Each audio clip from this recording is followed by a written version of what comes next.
Welcome, everybody. This is John Paul Mendoza, Dr. Steve Telling. This is Raging Verbalist number 185 for those of you keeping track. Also, if you're new, welcome, welcome. If you're a long-time viewer, I'm glad that you're here. With me, as always, is the ever-lovely Sandra. We're running tight on time, so we got to get going. So, Sandra, welcome. Hello, how are you doing? Doing great, having fun with technical issues and all of the rest, and all things are going forward. So, all right. All right. What are we talking about today? What's going on that we have to just rage about? All right. So we are talking about Amazon Prime Day. So can you tell us what is the history of Amazon Prime Day? Well, it's interesting that Amazon has taken so many ideas that people had before, but actually just blew them out to mega proportions. So back in 2015, which is hard to believe how long ago that was, on their 20th anniversary, on July 15th, Amazon Prime Day launched as this mechanism by which Prime members, and of course, if you're a Prime member, so you can just say, membership has its privilege kind of thing, but Prime members could get a deal on things that other people could not get. So it started then. Amazingly, it did some pretty decent business, and I think everybody was a little shocked at how well it did. It did $900 million that very first year. So that's what the history of it is. And for those who are keeping track, it's July 11th and 12th this year. So Prime Day is kind of bled into Prime Days. So there you go. All right. And were there ever any of these kinds of massive sales before Amazon?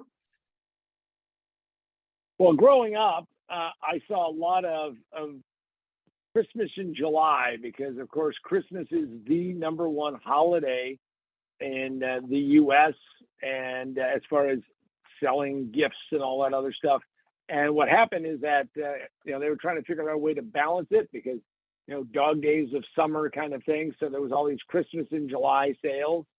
And that kind of went on, and I guess it kind of did a little counterbalance. Never as big or as exciting, but that was a big deal, And of course, they would always have, hot dogs for the kids, and free Coke and all that other stuff. So yeah, I think they did that, but they were really not massive, and it also just kind of like mushed and blended in with all the other promotions and sales that companies and were offering. And have you ever been compelled enough to purchase things on Amazon Prime Day? Well, interestingly enough, and I don't have the exact ones because I lost them on a damn airplane, and whoever said, "Oh, well, we didn't find them," but I actually got a really cool pair of Ray-Bans on a Prime Day years ago, and it was this like killer deal, and it was like 66% off, and I swooped in and picked that up. But like I said, those are lost to the wind. I think in some ways, if you are a believer in the afterlife, is that you'll show up and you'll find, those socks that you lost, your sunglasses, your car keys, all of that. To me, that would almost be like, getting to heaven and they say, "Listen, we've been collecting your junk for years. Here you go." How about yourself? Did you ever buy anything on Prime Day? As much as I love sales, no, actually. But I didn't have Amazon Prime, so there was a reason. But I got it more recently, and so now I'm definitely going to have to check out some deals. I'm eyeing a particular lamp. As you can see, I need more light in this room. So I'm going to check out the deals this time around for sure. And of course, it is a sad day when one finds out that some people who are in less fortunate circumstances don't have Amazon Prime. I think maybe we should have a GoFundMe page.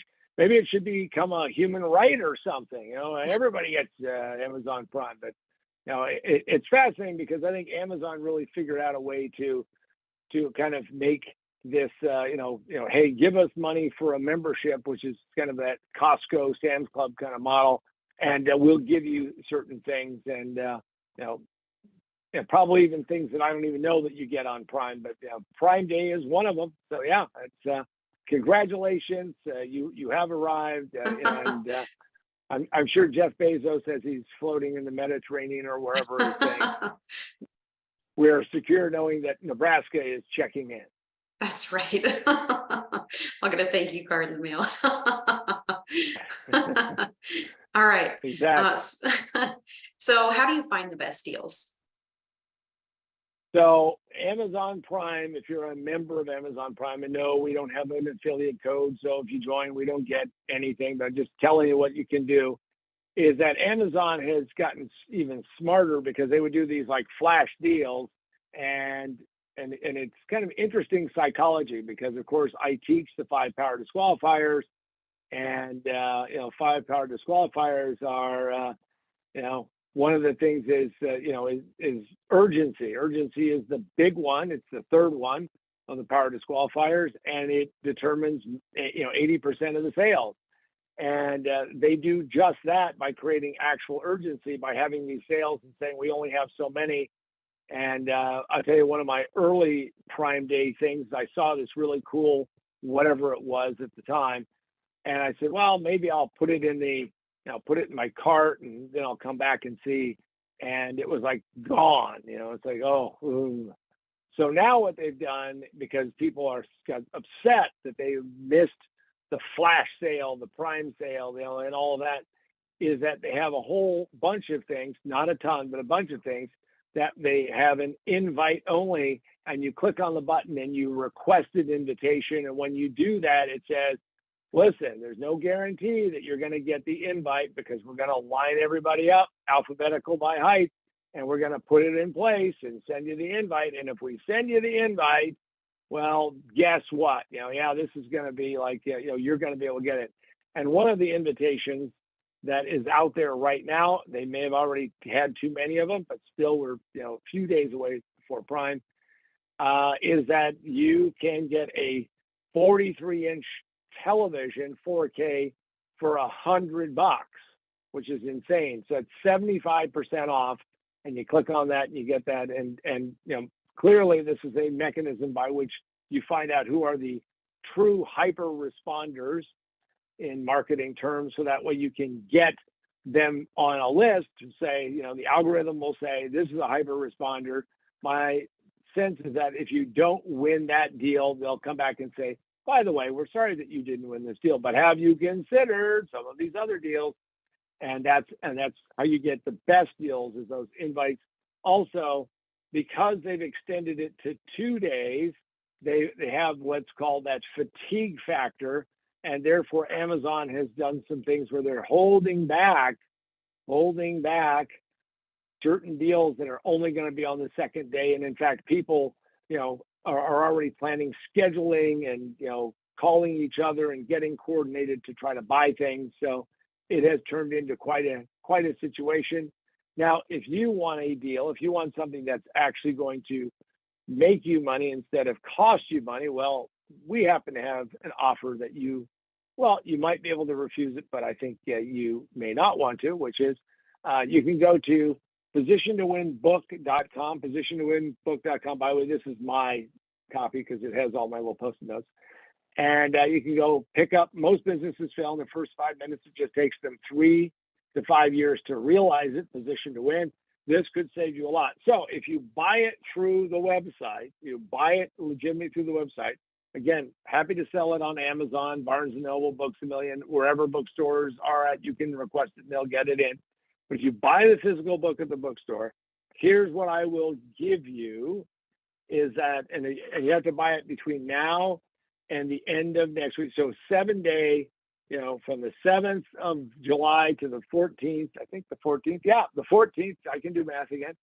And what you'll do is you'll get a free, absolutely free, no obligation coaching session with me. It's not a super long one, but make your thing worth, and just go pick it up there. So go to positiontowinbook.com, order the book and say, I want me that Amazon Prime Day, and you can get a coaching session. Who knows what you'll be able to do with it. Also, the fact that you can get this on Kindle or Nook or Apple iBooks.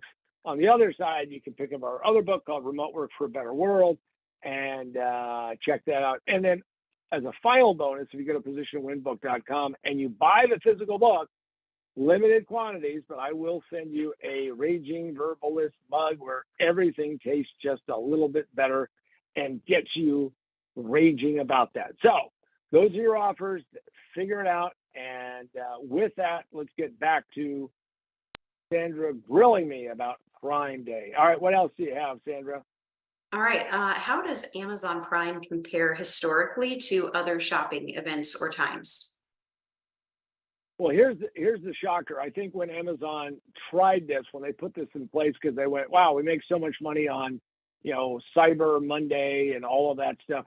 Maybe we can see if we can change some things, and they have. So statistics are always tough in the internet space because people start hearing numbers and their head goes, wow, brain turns to goo or something.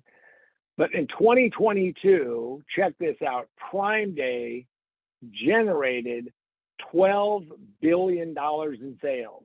So if you look at this, now it's kind of peaking out, but it started out at 900 million, went to 1.5 billion, 1.5 billion, 2.4 billion, 4.2 billion, 7.1 billion, 10.4, 11.2, and now they've stopped at 12 billion. My guess is they're going to actually do even better than that this year because they've had more promotion, more stuff going on, and getting everybody excited. So it compares really well historically. In fact, when you look at places like, Sears and Kmart, and as the entire chain was going down the tubes, they weren't doing that in a year, let alone in a 1-2 day span. So they are jamming a lot into it. So it compares amazingly, and it, in fact, has changed how people buy things. So it's quite a change. And is there any truth to the rumor that Walmart could have purchased Amazon years ago? So there's this kind of urban legend, and started doing research to see if it was true, because I had heard this before that Walmart had missed their chance at one point in time. They could have scooped up Amazon. Probably would have never really worked because you have a culture clash. But from all my research and using Bard, which is Google's AI, and it comes out that there's no truth that anything like this ever really happened. Everybody, there was a lot of talk about it. I think it was more of business speculators saying, look, when they were just a wee pup, maybe they could have bought them or something. But just check this out. Right now, Walmart has a valuation in end of 2022 of $1.5 trillion. That would be what it would cost to buy all the shares. It'd be a lot, bring a wheelbarrow. But Walmart is a piddly, tiny little $350 billion. Now, it's not like Walmart's going to go away anytime soon. They do have a lot of value because of the brick and mortar. I can tell you that they have decided to try to do some of similar sales and all of that. But I can tell you that I think it's a tough slog because different audience, different mindset, different those things. So yeah, I think that was an urban legend that, in fact, turned out to be just speculation and never was really the case. Unlike the rumor about, it wasn't really a rumor, but the story about Google offering to sell itself and all the algorithms to Yahoo, and Yahoo going, no, we don't need you. We've got our own deal. Yeah, big mistake on that one, huh? All right, what's next?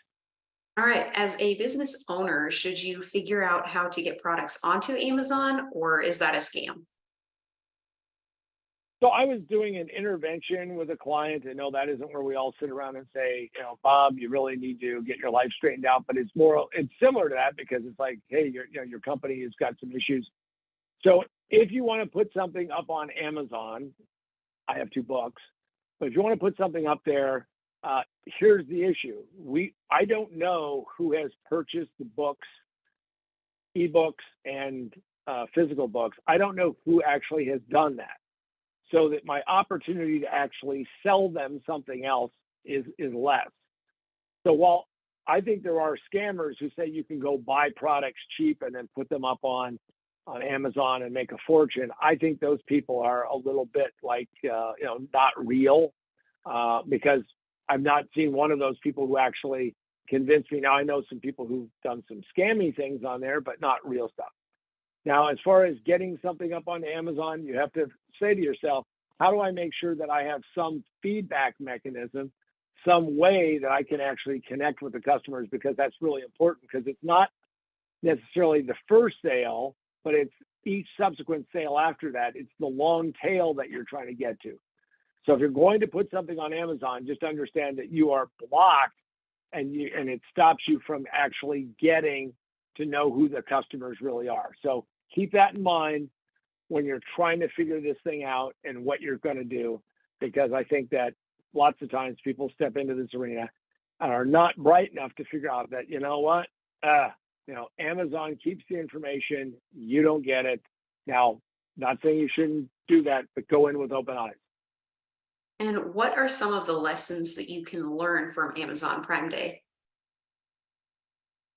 Well, there's several lessons, and let me just go through a few of those. Number one is that there is value in developing a different class of customers. Now, this is where the credit card companies have, regular and gold and platinum and titanium and diamond and all this other stuff.